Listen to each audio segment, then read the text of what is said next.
Salam dari HKBP Kernolong, HKBP tertua di Pulau Jawa. Sebelum kita memasuki peraduan malam, sejenak kita mendengarkan firman Tuhan. Mari kita berdoa. Bapa yang kami kenal melalui putramu Yesus Kristus yang bertahta dalam kerajaan sorga, kami mengucap syukur kepadamu Tuhan. Engkau adalah Allah yang selalu menjaga dan memelihara kehidupan kami hingga di malam hari yang berbahagia ini. Sebelum kami merebahkan tubuh kami dalam peristirahatan kami mau mendengarkan firman-Mu ya Bapa. Berfirmanlah ya Tuhan, kami sudah siap mendengar. Biarlah Roh Kudus-Mu menuntun hati dan pikiran kami untuk mengerti akan firman-Mu. Apa maksud Tuhan yang ingin Tuhan berikan kepada kami, sehingga kami dapat melakukannya dalam kehidupan kami. Ampunkan segala dosa dan perbuatan kami. Hanya di dalam nama anak-Mu Yesus Kristus kami berdoa dan mengucap syukur. Amin. Firman Tuhan renungan bagi kita di malam ini sesuai bacaan malam Almanak HKBP 2023 Selasa 17 Oktober 2023 dari kitab Wahyu pasalnya yang ketiga, dimulai dari ayatnya yang ke-17 sampai ayatnya yang ke-19, dan yang menjadi pembimbing renungan ayat 19. Demikian firman Tuhan. Barang siapa kukasihi, ia kutegur dan kuhajar. Sebab itu relakanlah hatimu dan bertobatlah. Aku menegurmu karena aku mengasihimu. Sahabat Shalom yang dikasihi Tuhan Yesus Kristus, salah satu bukti Tuhan mengasihi kita adalah Dia menegur dan mengajar kita agar kita sadar dan berbalik ke jalan yang benar. Karena ditegur dan diajar tentu itu tidak enak, tapi Tuhan mau kita rela dan bertobat.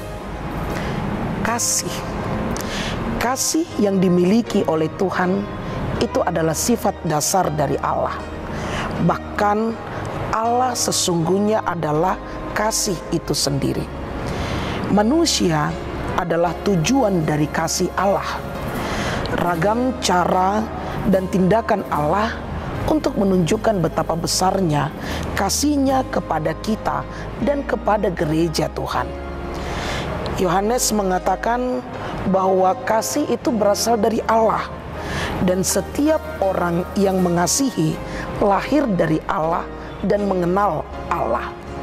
Itulah sebabnya Allah meminta gerejanya untuk kita saling mengasihi. Sungguh indah bukan bila gereja Tuhan saling mengasihi. Nas kita di malam hari ini, di mana jemaat Laodikia kaya dan kelebihan harta benda. Sayangnya kenyamanan dan kelebihan yang dimiliki oleh jemaat Laodikia membuat pekerjaan mereka suam-suam kuku, dan Tuhan tidak suka.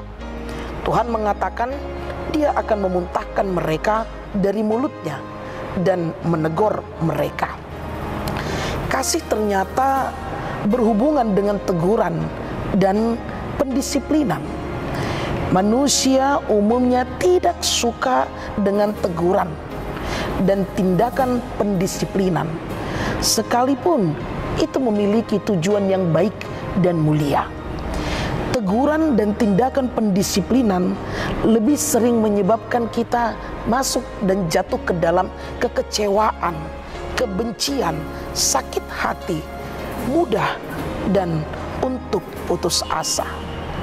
Tetapi sesungguhnya kasih itu mendidik dan mengubahkan, bukan membiarkan. Salomo berkata, lebih baik teguran yang nyata daripada kasih yang tersembunyi. Kasih Allah mau menolong mereka yang belum memahami tentang kasih yang sesungguhnya. Sahabat Shalom yang dikasihi Tuhan Yesus Kristus, ketika seseorang atau orang tua mengetahui anaknya atau seseorang melakukan kesalahan, reaksi normal mereka adalah memarahi, menasehati, dan terkadang memberikan tindakan pendisiplinan. Begitu juga dengan Allah kepada kita.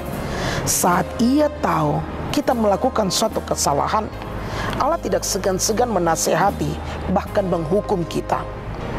Itu adalah tanda bahwa Allah mengasihi kita. Kasih bukan membela yang salah. Kasih bukan semata-mata membalas budi baik, supaya orang yang mengasihi kita tanpa pamrih. Tapi kasih juga rela berkorban dan menegur apabila kita salah. Jika ada yang menegurmu, jika ada yang mengingatkanmu, jika ada yang menyapamu, jangan mengatakan bahwa itu adalah kebencian daripada Dia. Itu mengingatkan kepada kita supaya kita bertindak hati-hati agar tidak melakukan kesalahan dan tidak jatuh ke dalam dosa. Ingatlah, sebesar apapun dosa yang kita sembunyikan, mata Tuhan selalu mengamati kita. Karena itu, kasih Allah yang menegur kita, yang menyapa kita, mengingatkan kita, membuat kepada kita agar kita melakukan yang terbaik.